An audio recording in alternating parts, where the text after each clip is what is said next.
Meus queridos irmãos, graça, misericórdia e paz do Senhor Jesus vos sejam abundantemente multiplicadas. Nós iniciaremos com este estudo uma abordagem aos 5 pontos do calvinismo dentro de uma concepção histórico e teológica, numa abordagem específica à soteriologia reformada. Para isso, nós veremos inicialmente um conceito etimológico da palavra soteriologia. Teremos um panorama histórico do arminianismo, veremos os 5 pontos do arminianismo, a sua visão filosófica, bem como a formulação dos 5 pontos do arminianismo e a sua rejeição pelo Sínodo de Dort em 1618. Veremos ainda uma estreita relação que há entre o pelagianismo e o arminianismo. Veremos os 5 pontos do arminianismo em contraste com os 5 pontos do calvinismo e, por fim, abordaremos a soberania de Deus na soteriologia reformada. Então, para isso, eu quero iniciar fazendo a leitura de um texto que encontra-se na carta de Paulo aos Romanos, no capítulo 9. Eu quero convidá-lo a tomar a sua Bíblia e abrir lá em Romanos 9. Eu vou ler do verso 14 até o 18, é o texto para nossa instrução e reflexão nesta abordagem aos 5 pontos do calvinismo. Veja, que diremos, pois? A injustiça da parte de Deus? De modo nenhum, pois ele diz a Moisés: terei misericórdia de quem me aprouver ter misericórdia, e compadecer-me-ei de quem me aprouver ter compaixão. Assim, pois, não depende nem de quem quer ou de quem corre, mas de usar Deus a sua misericórdia. Porque a Escritura diz a Faraó: para isso mesmo te levantei, para mostrar em ti o meu poder e para que o meu nome seja anunciado por toda a terra. Logo tem ele misericórdia de quem quer e também endurece a quem lhe apraz. Muito bem. Nós vamos iniciar com esse estudo, esta abordagem histórico-teológica aos 5 pontos do calvinismo, e para isso eu quero abordar etimologicamente a palavra soteriologia, já que esta abordagem conceitual vai sinalizar algumas formas para a imersão neste importante objeto de pesquisa da teologia sistemática. E a palavra soteriologia, ela é uma junção de 2 termos gregos. A primeira é soteria, que é um substantivo cuja tradução e significado para o nosso idioma indica livramento, indica preservação, mas de forma especial indica a salvação. Esta palavra, soteria, lembra a libertação de um perigo iminente, lembra o livramento do poder da maldição do pecado e a restituição do homem à plena comunhão com Deus. Então, a palavra soteriologia é a junção de 2 palavrinhas gregas, a primeira, soteria, que tem esse significado, e a segunda palavra, o segundo termo, é logia, que significa estudo ou tratado. Portanto, meu irmão, a soteriologia trata da comunicação das bênçãos da salvação ao pecador e seu restabelecimento ao favor divino e a vida de íntima comunhão com Deus. Para Charles Hodge, em sua teologia sistemática, a soteriologia é o plano ou o propósito de Deus em relação à salvação dos homens. É o seu ato de reunir em um só corpo harmonioso todos os objetos da redenção, quer no céu, quer na terra, em Cristo. Um dos teólogos holandeses, chamado Jacob Herman, é quem vai mexer um pouco com essas ideias que têm gerado muitos conflitos, não somente no ambiente da igreja, mas sobretudo no que tange às redes sociais ultimamente. O Jacob Ehrman não é outra pessoa senão o Armínio. E ele viveu entre 1560 e 1609 e ele foi educado na tradição reformada. Contudo, ele se inclinou para as doutrinas humanistas de Erasmo, e porque ele tinha sérias dúvidas a respeito da graça soberana de Deus, como era ensinada naquele período pelos reformadores. E os seus discípulos, também chamados de sectários de Armínio ou arminianos, foram eles que disseminaram o ensino do seu mestre. Alguns anos após a morte de Armínio, eles formularam a sua doutrina, ou os seus chamados 5 pontos principais, conhecidos hoje também como os 5 pontos do arminianismo. Então, inicialmente eu quero apresentar os 5 pontos do arminianismo para que a gente tenha uma base para discutir essa matéria. E o primeiro ponto do arminianismo é a vontade livre. É desse primeiro ponto que vem a ideia do livre-arbítrio. Então, o primeiro ponto do arminianismo sustenta que o homem é dotado de liberdade ou de vontade livre. A ideia aqui, meus irmãos, é de que Deus elege ou reprova na base da fé prevista ou na própria incredulidade humana. O que o primeiro ponto ensina, do ponto de vista dos arminianos, é que o homem nunca é de tal modo corrompido pelo pecado que não possa crer salvificamente no Evangelho, uma vez que esse lhe seja apresentado. Então, para o arminiano, a proporção que o Evangelho é apresentado ao homem, ele tem por ele mesmo, como sujeito da ação, a capacidade de crer e de abraçar a fé. Então, esse é o primeiro ponto do arminianismo, a ideia da vontade livre. Mas vamos então para o segundo ponto do arminianismo, que é a eleição condicional. Bem, o segundo ponto do arminianismo sustenta que Cristo morreu por todos os homens em geral e em favor de cada um em particular, embora somente os que creem sejam salvos. O homem, nessa perspectiva da eleição condicional, nunca é de tal modo controlado por Deus que não possa rejeitá-lo. Já que ele tem o livre-arbítrio, ele pode, inclusive, na perspectiva dos arminianos, resistir à vontade de Deus, que os calvinistas compreendem como soberana. Bem, mas vamos lá para o terceiro ponto dos 5 pontos do arminianismo. Já estudamos a vontade livre, a eleição condicional. O terceiro ponto do arminianismo é expiação universal. Bem, o terceiro ponto, meu querido irmão, sustenta que, devido à depravação do homem, a graça divina é necessária para a fé ou qualquer boa obra. Nesse caso, a eleição divina daqueles que serão salvos alicerça-se sobre o fato da previsão divina de que eles haverão de crer por sua própria deliberação. É como se o homem fosse o sujeito da ação na sua salvação. Então, esta é a expiação universal. Vamos para o quarto ponto do arminianismo. O quarto ponto é a graça pode ser impedida. Bem, o quarto ponto, meu querido, ensina que essa graça pode ser resistida pelo pecador. A ideia de que a morte de Cristo não garantiu a salvação para absolutamente ninguém, pois não garantiu o dom da fé para ninguém, nem mesmo existe tal dom.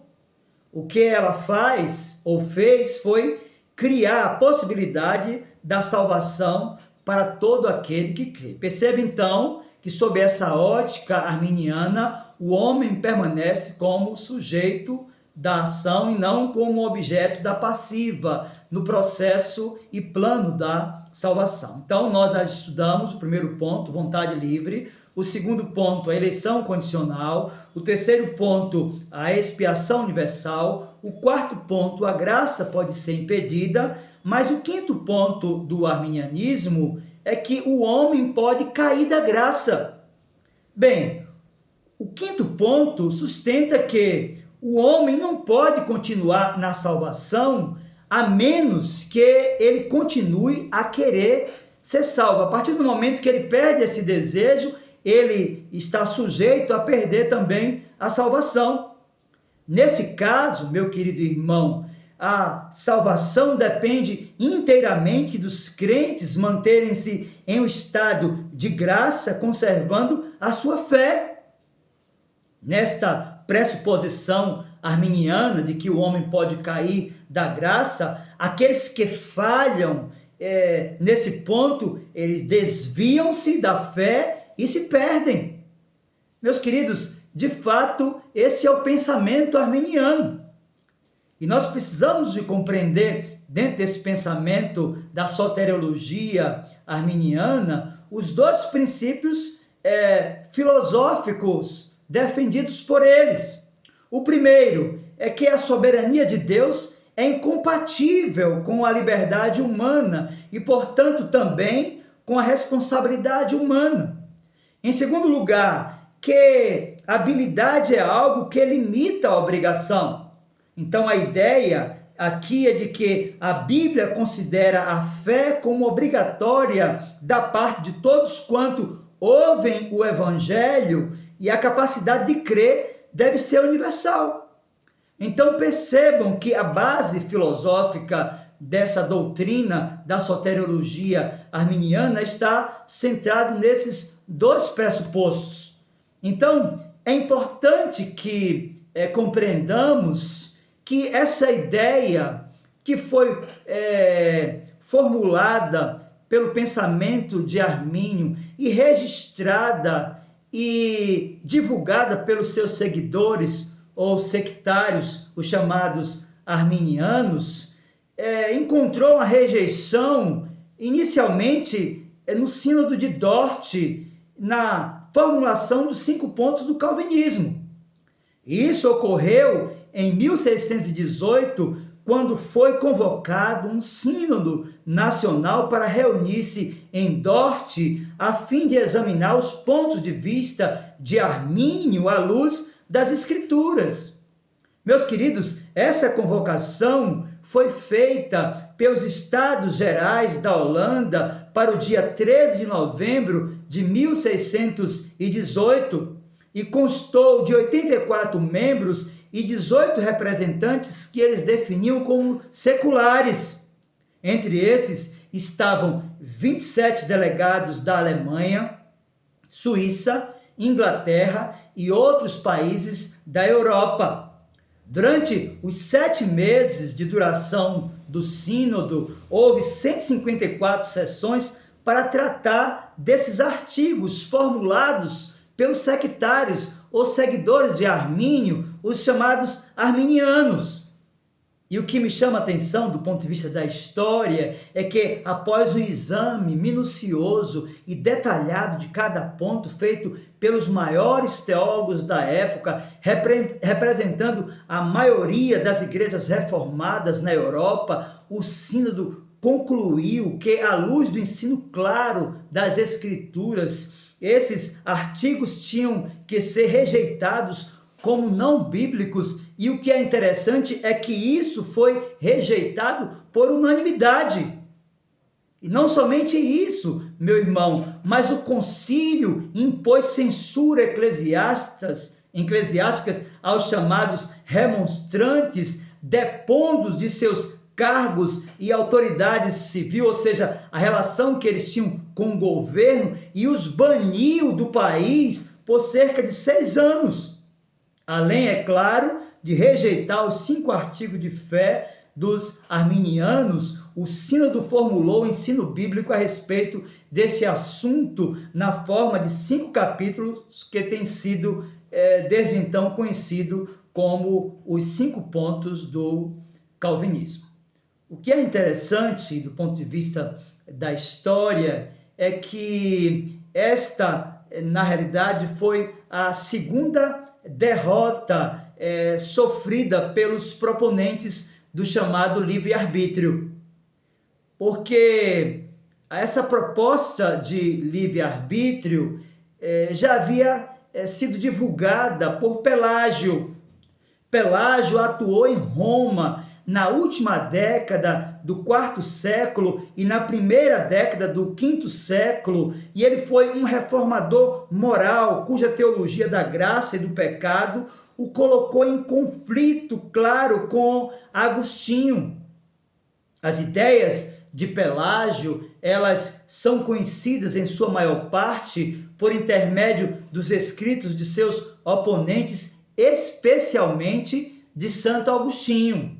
E eu quero apresentar aqui para vocês algumas das suas ideias e dizendo para vocês que Pelágio ele teve em 1411, na figura de Paulinho de Milão, uma lista dos 6 pontos heréticos contidos na mensagem pelagiana, ou seja, Pelágio teve na figura de Paulinho de Milão a resistência àquilo que os próprios arminianos criam e continuam crendo nos nossos dias.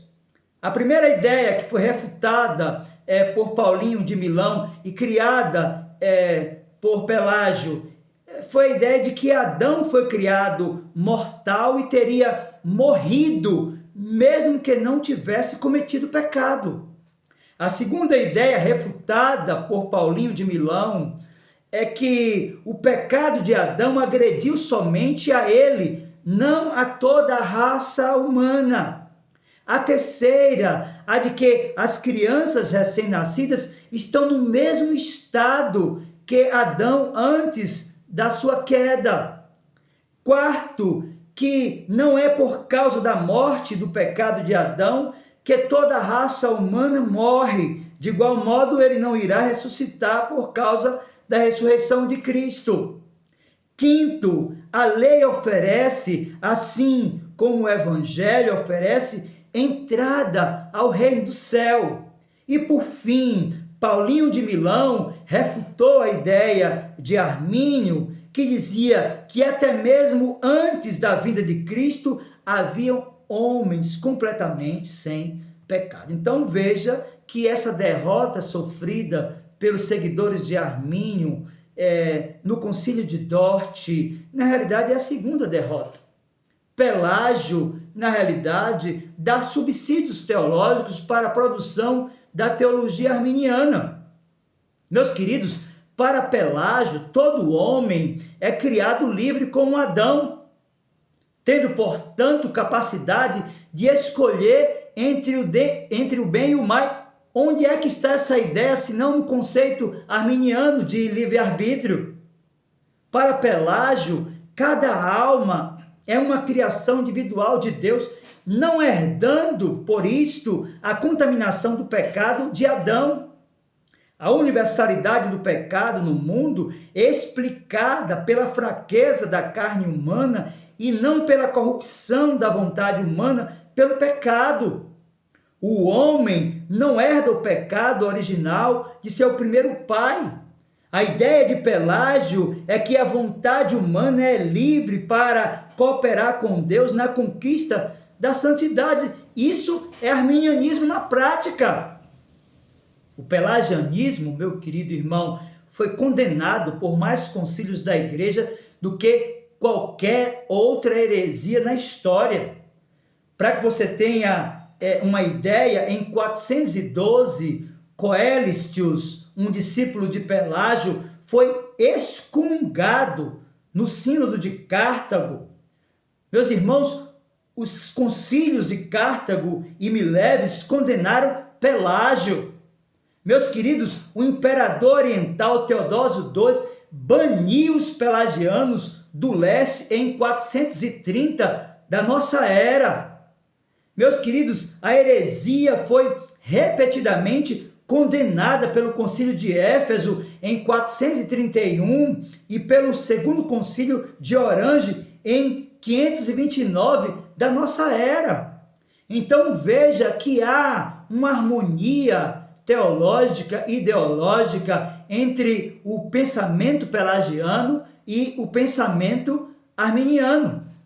Então eu quero agora, nesse segundo momento do nosso estudo, apresentar para vocês os 5 pontos do calvinismo em contraste com os 5 pontos do arminianismo, para começarmos a entender o quanto eles são conflitantes. Perceba, o primeiro ponto do calvinismo é a chamada depravação total. O que é que isso significa? Bem, devido à queda, o homem é incapaz de, por si mesmo, crer de modo salvador no Evangelho. Do ponto de vista da depravação total, o pecador está morto, cego e surdo para as coisas de Deus. Seu coração é enganoso e desesperadamente corrupto. Meus queridos, sua vontade não é livre, pois está escravizada à sua natureza má.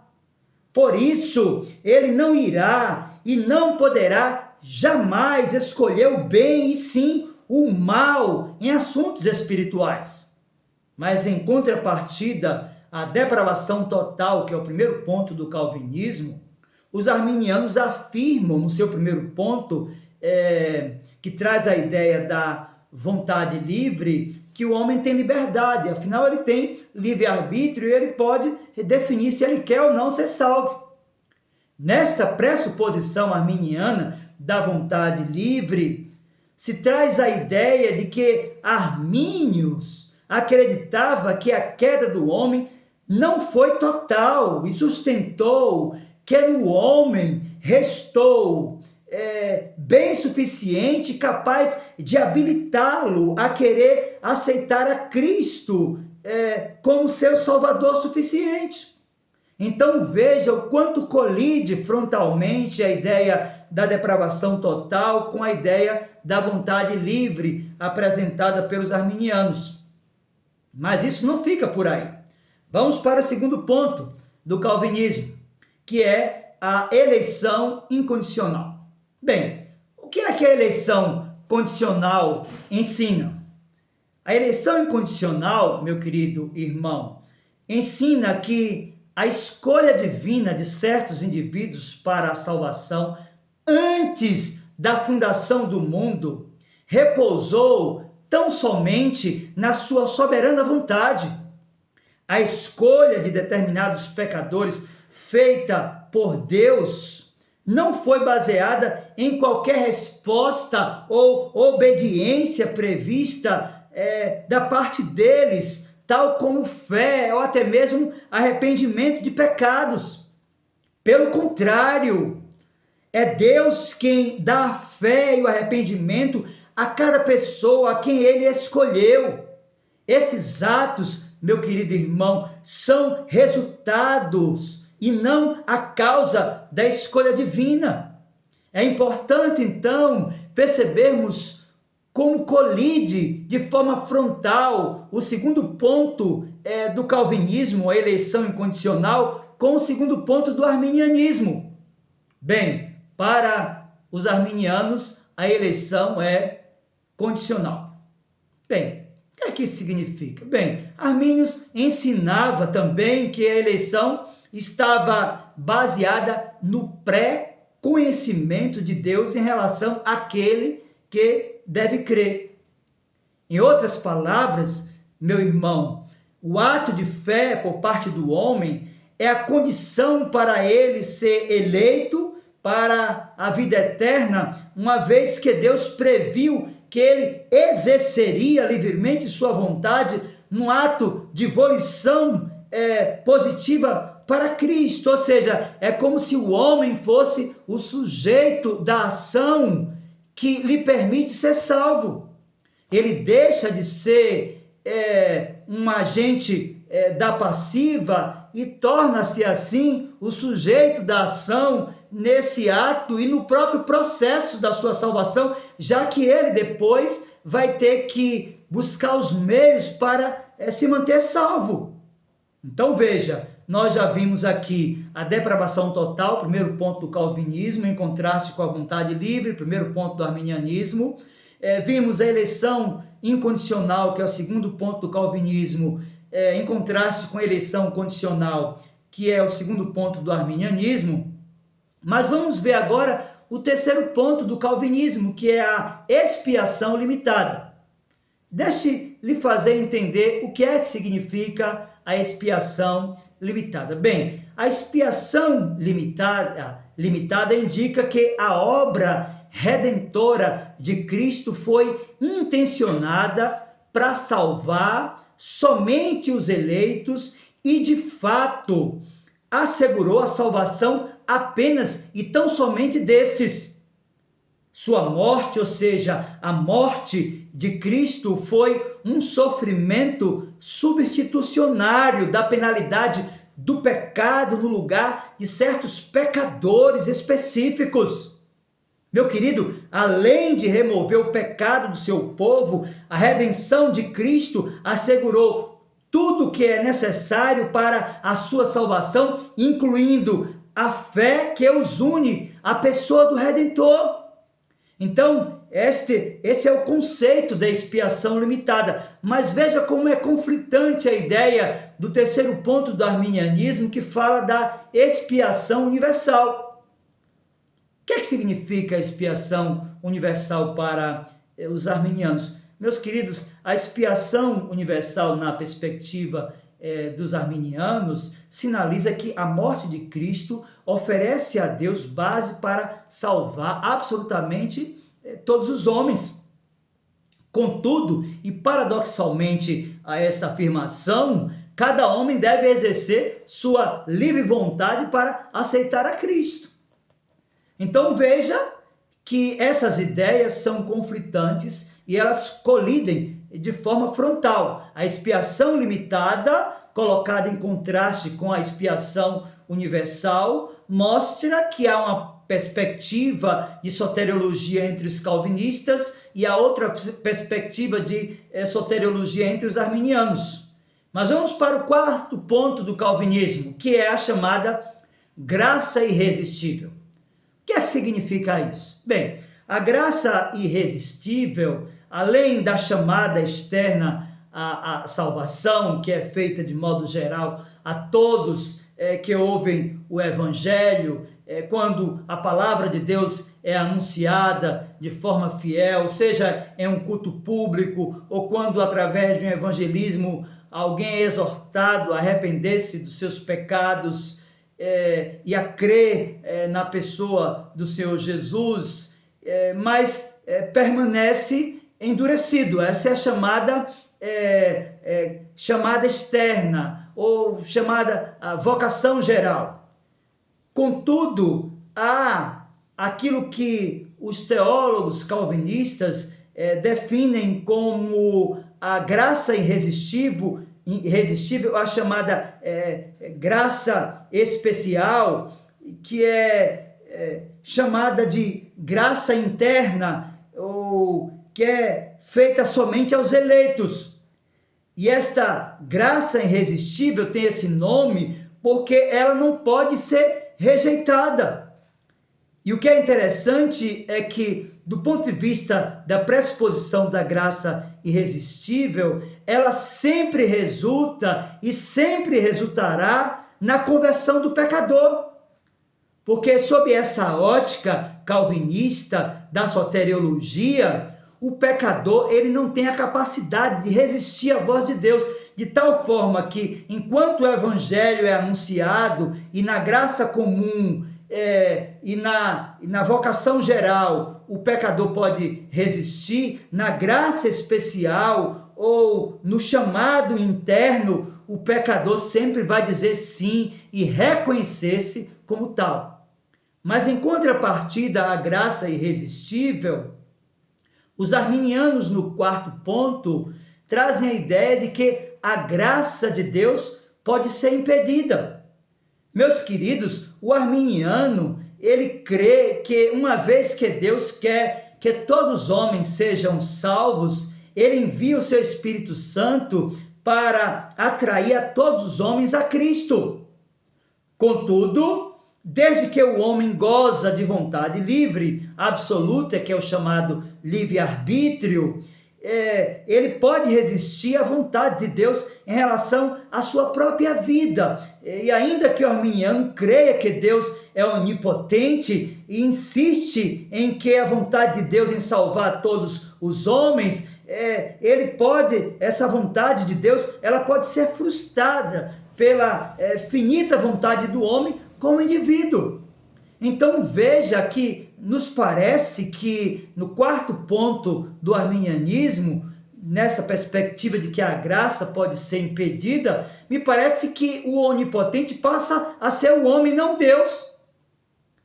E é interessante nós percebermos como essas ideias, elas se chocam. A graça irresistível revela que, do ponto de vista do chamado interno, do ponto de vista da vocação eficaz, o pecador é invadido pela graça de Deus de tal forma que ele não pode dizer não e ele confessa a Cristo como Salvador. Do ponto de vista da graça podendo ser impedida, sob a ótica dos arminianos, ainda que o Espírito faça obra no coração, se o pecador não quiser, ele vai permanecer como ele está. Então essas ideias são conflitantes, elas colidem frontalmente. Eu quero agora ir para o quinto ponto do calvinismo, em contraste com o quinto ponto do arminianismo. Então, o quinto ponto do calvinismo é a chamada perseverança dos santos. Bem, o que é que isso significa? O que é que define a perseverança dos santos? Bem, a ideia entre os calvinistas da perseverança dos santos é a de que todos aqueles que são escolhidos por Deus e a quem o Espírito Santo concedeu a fé, são eternamente salvos. Eles não somente são eternamente salvos, mas eles são mantidos na fé pelo poder de Deus, do Deus Todo-Poderoso, e nesta fé, esses chamados eficazmente, eles vão perseverar até o fim de suas vidas. Mas em contrapartida a isto, o quinto ponto do arminianismo vai dizer que o homem pode cair da graça. Bem, vamos entender o que é que os arminianos eles querem ensinar com o quinto ponto, e a ideia de que o quinto ponto do arminianismo, meu irmão, ele é uma consequência lógica dos 4 pontos precedentes do seu sistema. O homem não pode continuar na salvação a menos que ele continue querendo ser salvo. É mais ou menos assim. A pessoa está salva, mas comete um pecado ou desvia-se do evangelho, passa a viver a sua vida de acordo com o seu coração, com a sua agenda, então ele se perdeu, ele perdeu a salvação. Então, se a salvação depende dele, e de fato ele resolveu abdicar da sua vida com Deus, ele perdeu a salvação.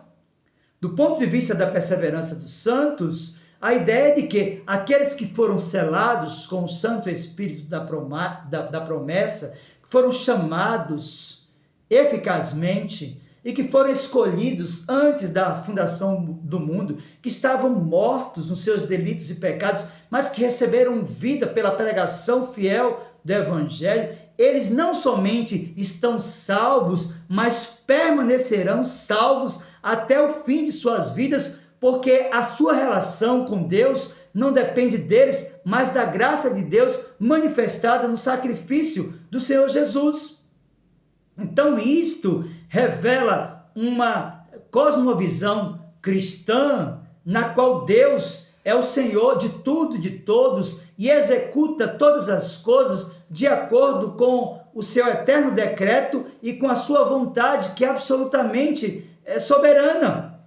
É importante pensarmos que a estrutura básica desta cosmovisão cristã, ela inclui primeiro e principalmente o Evangelho da Graça.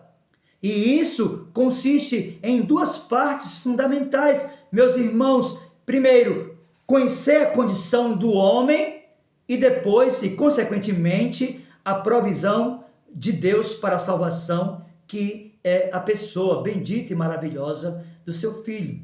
Portanto, a afirmação teórica de que Deus é soberano carrega algumas implicações. Primeiro, um conhecimento prévio de si mesmo e da própria providência de Deus revelada na pessoa do Senhor Jesus.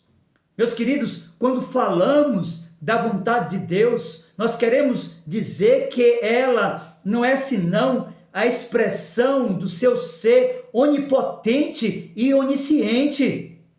E se ele é onipotente, como atestam as Escrituras, ele realizará tudo que está incluído em seus propósitos. E se ele é de fato onisciente, como de fato é, ele não cometerá erros em seu plano original, nem terá necessidade de alterar o seu propósito original. Meus irmãos, as Escrituras apresentam Deus como Criador. As Escrituras apresentam o Senhor como aquele que a vontade é soberana e é a causa motora de todas as coisas.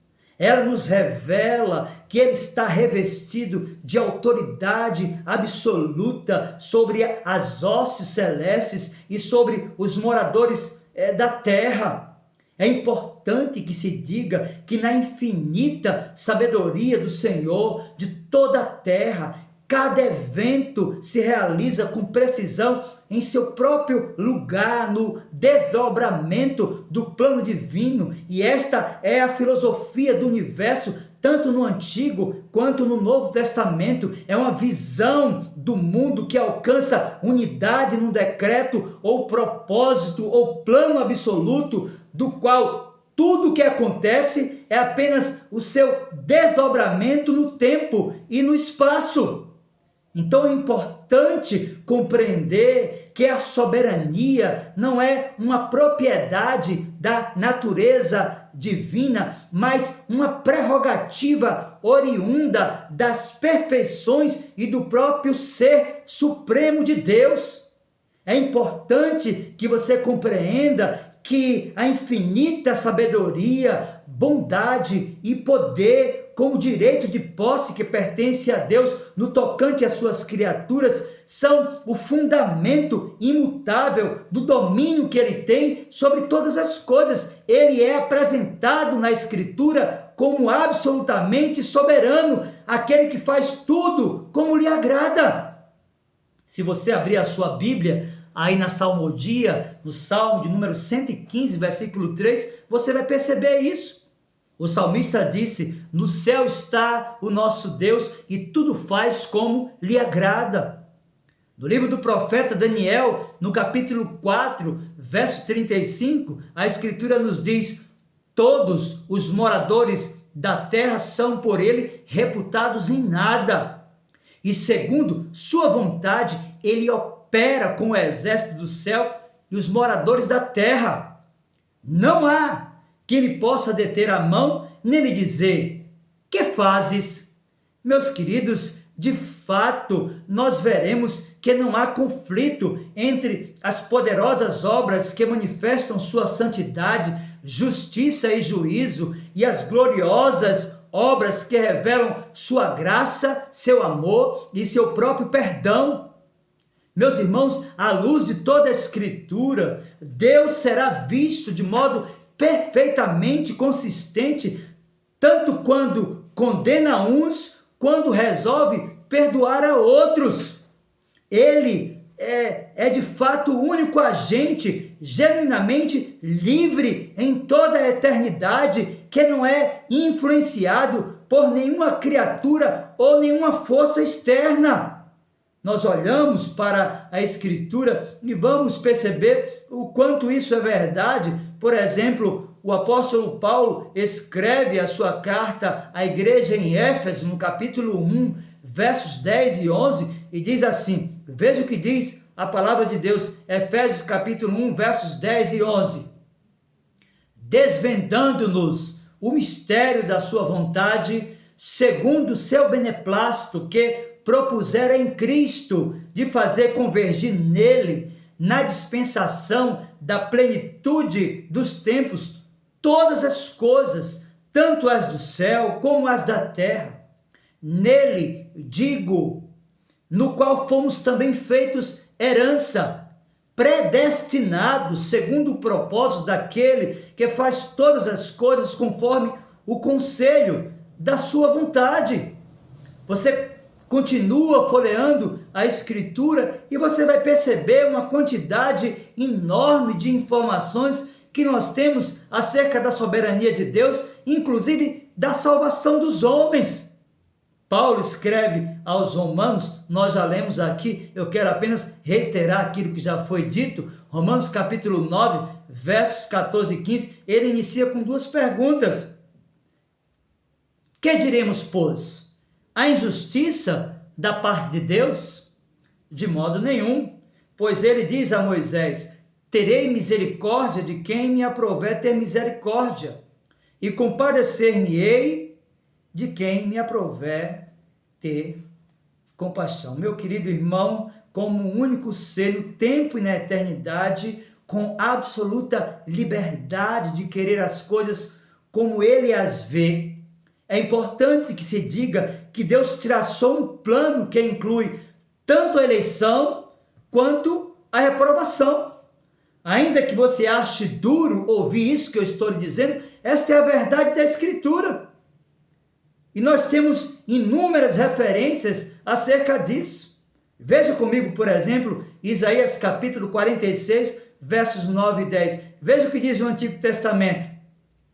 Lembrai-vos das coisas passadas da antiguidade, que eu sou Deus e não há outro, eu sou Deus e não há outro semelhante a mim, que desde o princípio anuncio o que há de acontecer e desde a antiguidade as coisas que ainda não sucederam, que digo, o meu conselho permanecerá de pé, farei toda a minha vontade.